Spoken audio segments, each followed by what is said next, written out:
Hi hello नमस्कार. मी प्रतिमा परिमममध्ये तुमचं सगळ्यांचं स्वागत करते. तुमचा आजचा दिवस खूप छान आणि मस्त जाऊ दे. आज आहे 4 फेब्रुवारी आणि उद्या आहे 5 फेब्रुवारी. उद्या माझ्या बहिणीच्या मुलाचा बड्डे असतो, श्लोकचा बड्डे असतो. तुम्ही त्याला माझे जे जुने ब्लॉग्स आहेत ना त्याच्यामध्ये तुम्ही त्याला बघितले. छोटूसं आहे, एकदम लई गोड आहे. उद्या बड्डे आहे. ब्लॉगिंगला तर स्टार्ट केले. आजच्या दिवसाची सुरुवात तर खूप छान झाली आहे. सकाळी मुलं गेली स्कूलमध्ये, त्यांना डोसा दिलाय बनवून आणि आता मी मटकी करायला घेतली आहे. चपातीचं पीठ पण मळून ठेवले, दाखवते तुम्हाला. इथं चपातीचं पीठ मळून ठेवले आणि मटकीसाठी सगळं साहित्य मी काढून ठेवले. इथे कांदा चिरून ठेवला, इथे टोमॅटो चिरून ठेवले, कोथिंबीर पण चिरून ठेवली आहे. मटकीला पण खूप छान असे मोड आलेले आहेत. मटकीला घरी कसे मोड आणायचे हे जर तुम्हाला जमत नसेल तर नक्की कमेंट बॉक्समध्ये विचारा. एका दिवसामध्ये खरंच खूप छान मोड येतात. मी असंच करते.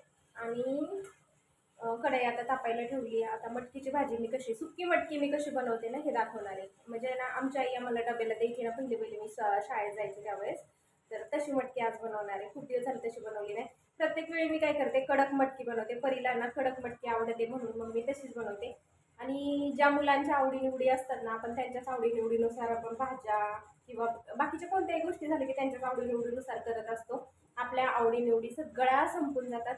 आपण फक्त त्यांच्या आवडीनिवडींकडेच लक्ष देतो. सकाळी त्यांच्या आवडीच्या डब्याला दिले करून. आता म्हटलं आपण मटकी बनवावी. मग आता मी माझ्या आवडीची मटकी बनवणार आहे. चला तर मग तुम्हाला रेसिपी दाखवते. हां, आणि चॅनेलवर कोण नवीन असेल तर प्लीज प्लीज सबस्क्राईब करा. नवीन कोण असेल तर नक्कीच लाईक कमेंट शेअर, तुम्हाला जे काय बोलू वाटते ना कमेंटमध्ये नक्की बोला.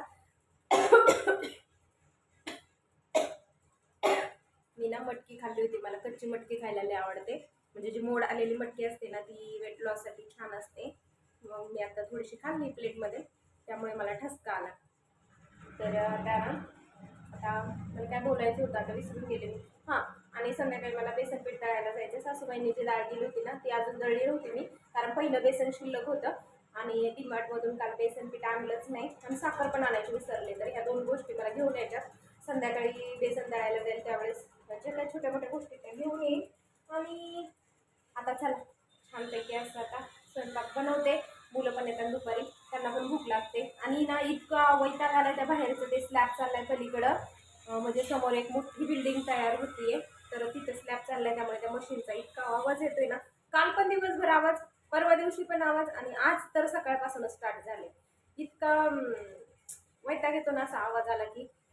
पण आता काय नाही विलाज आहे, शहरात असंच असतं. चला ब्लॉगला स्टार्ट केले. चला बघूया रेसिपी आता आपण. आज परी स्कूलला गेली त्याच्यामुळे काय व्हिडिओ पकडायला कोणच नाही आहे. त्यामुळे आता मी कॅमेरा स्टँडला लावला आहे आणि आता पटपट रेसिपी बनवून घेणार आहे. आता थोडंसं तेल टाकलं आहे मी कढईमध्ये. कढई गरम झाली होती त्यामुळे लगेचच मोहरी तडतडायला लागली.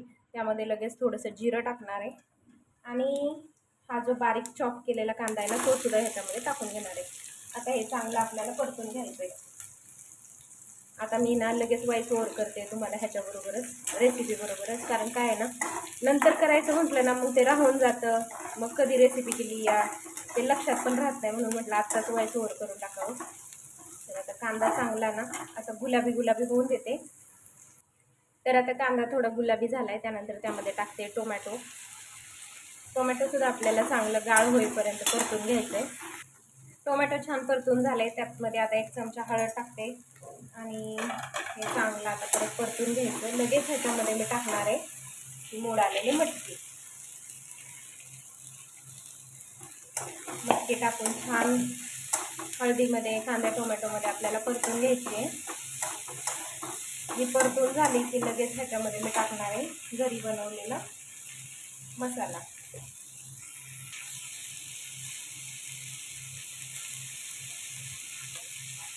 त्याच्यामध्ये आता लगेच चवीनुसार मीठ टाकणार आहे आणि त्याच्यामध्ये आपल्याला टाकायची आहे ही कोथिंबीर. आणि आता मी हे छान असं परतून घेते.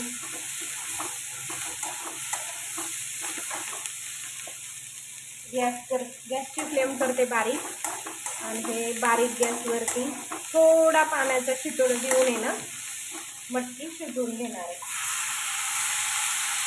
बस आपल्याला एवढंच पाणी टाकायचं होतं, जेणेकरून मटकी खाली लागणार नाही आणि छान शिजली जाईल. तर बारीक गॅसवर ही मटकी शिजू देते. शिजल्यानंतर तुम्हाला दाखवते. चला आता झाकण काढून बघते मटकी झाली का नाही. अरे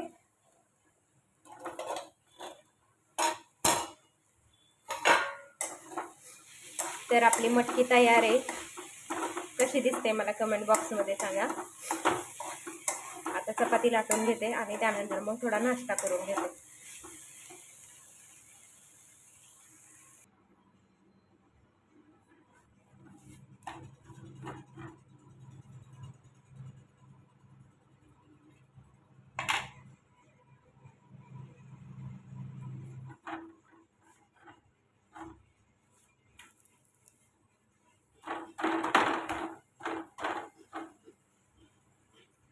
तर लय वेळ झालाय आणि मला भूक पण खूप लागली आहे. दही घेतलंय, मटकी घेतली आणि चपाती घेतली आहे.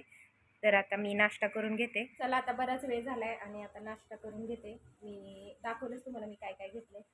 सर्वात अगोदर दही ट्राय करते, कारण मला दही लय आवडतं.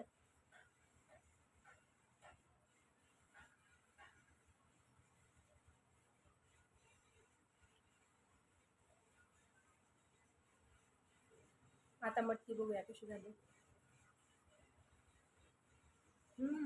एक नंबर झाली. आता मी मस्त पोटभर असं जेवण करून घेते, म्हणजे दिवसभर काय टेन्शनच नाही. मी दिवसभर परत पुन्हा काय खात नाही, डायरेक्ट संध्याकाळीच. तर आता मी गिरणीमध्ये गेले होते, बेसन दळायचं राहिलेलं, त्यामुळे 2 किलो बेसन आता मी दळून आणले. छान दिले दळून, मस्त. जिथं मी दळण दळायला जाते ना तिथूनच दळून आणले. आणि डीमार्टमधून आहे ना मी साहित्य भरलं, पण हे एवढं साहित्य माझं आणायचं बाकी होतं. एक्स्ट्राचं जर म्हणाल ना तर तो ब्रशच फक्त एक्स्ट्रा आला, नाही तर बाकीचं कोणतं सामान एक्स्ट्रा नाही आहे. सेन्सोडाईन ह्याच्यामध्ये खूप म्हणजे मोठी होती डीमार्टमध्ये, मला एकटीला लावायला लागते, त्यामुळे मग मी इथून छोटीच आणली. पनीरचा मसाला इथून आणावा लागतो, म्हणून मग म्हटलं चला आता गेल्याच वर्षी घ्यावं, म्हणून हे छोटे छोटे पॅकेट आणले. पोहे संपलेलं, पोहेच आणलं नव्हतं, शेंगदाणे नव्हतं आणलं, साबुदाणे ह्यांना उपवासाला लागतात. स्नो व्हाईट पहिलं घेऊन आले, कारण ते तर रोजचंच गरजेचं आहे. शुगर आणली ह्या वेळेस ना, मी पहिल्यांदाच ती मधून शुगर आणली. मला नाही माहिती नक्की कशी असते. मी बऱ्याच वेळा पाहिली होती डीमार्टमध्ये, पण म्हणलं एकदा वापरून बघावं कशी आहे. आणि हे वाटण पण आणले सवयीचं, एक काळं वाटण आहे, एक महाराष्ट्रीयन लाल वाटण आहे, आणि मटण मसाला पण आणला आहे, कारण हे पण आणलं नव्हतं तिथून. खूप मोठे मोठे पॅकेट होती डीमार्टमध्ये, मग म्हटलं की एवढे एक्स्ट्राचे पैसे घालवायला नको, म्हणून मग मी छोटा आणले. आता तो ब्रश कशासाठी आणला माहिती आहे का? खिडकीच्या जाळ्यांना दुसरं ब्रश आहे, पण जे बेसिंग असतं ना आपलं दात घासायचं किंवा भांडे घासायचं, त्याच्याकडे खूप चिकट चिकट होतं, म्हणून हा छोटा ब्रश आणला आहे. हार्पिक संपलेलं आणि नारळ लागतोच, तर तेवढं घेऊन हां. आणि हे एक एक्स्ट्राचं आणले, पाणीपुरी. मुलांना आवडते म्हणून पाणीपुरी आणलीच नसती, पण मला हे स्वामिनीची चौपाटी पाणीपुरी चटणी दिसली, मग म्हटलं घ्यावं, तर एवढं साहित्य आणले. चला आता सगळं व्यवस्थित ठेवून देते. आज स्वयंपाकामध्ये बनवले चपाती आणि पातळ बटाट्याची भाजी बनवली. ह्याची काय मी शूट घेतलं नाही, ही सकाळची मटकी आहे थोडीशी शिल्लक, मग म्हटलं की पातळ बटाटा करावा. कांदा आणि हे आपलं काय म्हणतात त्याला, शेंगदाणे, सगळं, आलं लसूण कोथिंबीर थोडं खोबरं सगळं वाटून असा पातळ रस्सा केला आहे. जशी माझी आई पहिल्यांदा बनवायची ना, आम्ही लहान होतो तेव्हा, तसंच बनवलं आहे. खूप दिवस झाला असं खाल्ला नव्हता. याची काय रेसिपी शेअर नाही केली, तर अजून शिजतोय. तर झालाय स्वयंपाक माझा, आता जेवण करून घेतो. आणि तुम्हाला आजचा ब्लॉग कसा वाटला, छोटासा ब्लॉग आवडला असेल तर लाईक करा, शेअर करा, कमेंट्स करा आणि सबस्क्राईब करा. भेटूया अशाच नवीन ब्लॉगमध्ये. तोपर्यंत बाय.